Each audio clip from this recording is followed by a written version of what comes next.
Selain ancaman virus COVID-19, Indonesia juga patut waspada dengan ancaman penyakit demam berdarah. Saat ini situasi penyebaran penyakit DBD di Indonesia semakin berbahaya di tengah pandemi COVID-19. Ini disampaikan oleh tim komunikasi percepatan penanganan COVID-19 di Indonesia, Dr. Reisa Broto Asmoro. Berdasarkan data Kementerian Kesehatan, kasus DBD di Indonesia dari minggu ke-1 hingga minggu ke-27 tahun 2020 jumlahnya mencapai lebih dari 70.000 kasus. Tersebar di 34 provinsi dan 465 kabupaten kota dengan jumlah kematian DBD hampir 500 orang. Puncaknya bisa terjadi pada pertengahan tahun ini. Wilayah dengan kasus DBD terbanyak yakni wilayah dengan kasus COVID-19 tinggi seperti Jawa Barat, Lampung, NTT, Jawa Timur, Jawa Tengah, Yogyakarta, dan Sulawesi Selatan. Kasus demam berdarah dengue atau DBD terus meningkat di Indonesia. Penyakit endemis ini situasinya makin berbahaya, terutama pada saat pandemi COVID-19 yang sedang melanda seluruh dunia yang masih berlangsung.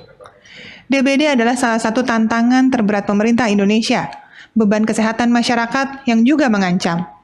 Menurut laporan Kementerian Kesehatan, kasus DBD di Indonesia minggu dari minggu ke-1 sampai dengan minggu ke-27 tahun 2020, jumlah kasus DBD mencapai lebih dari 70.000 kasus. Kasusnya tersebar di 34 provinsi dan 465 kabupaten kota dengan jumlah kematian DBD hampir 500 orang. Penambahan kasus baru dan kematian terus bertambah. Puncak kasus DBD biasa terjadi menjelang pertengahan tahun seperti sekarang ini.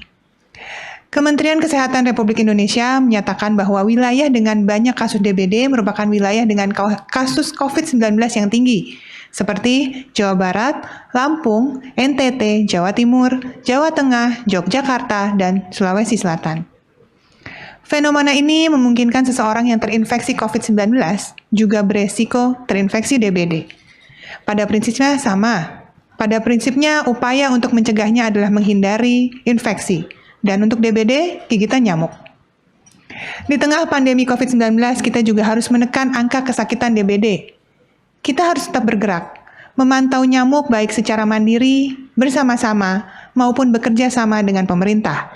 Apalagi di situasi pandemi ini, para petugas kesehatan yang biasanya memantau DBD melalui sistem door-to-door mendistribusikan larvisida kepada penduduk yang juga dikenal sebagai juru pemantau jentik atau jumantik, menyebabkan kinerjanya terhambat selama pandemi. Masyarakat diimbau agar terus membersihkan lingkungan sekitar karena pada masa ini membuat petugas sulit untuk memberikan penyuluhan dan larvisida untuk memberantas jentik nyamuk penyebab DBD.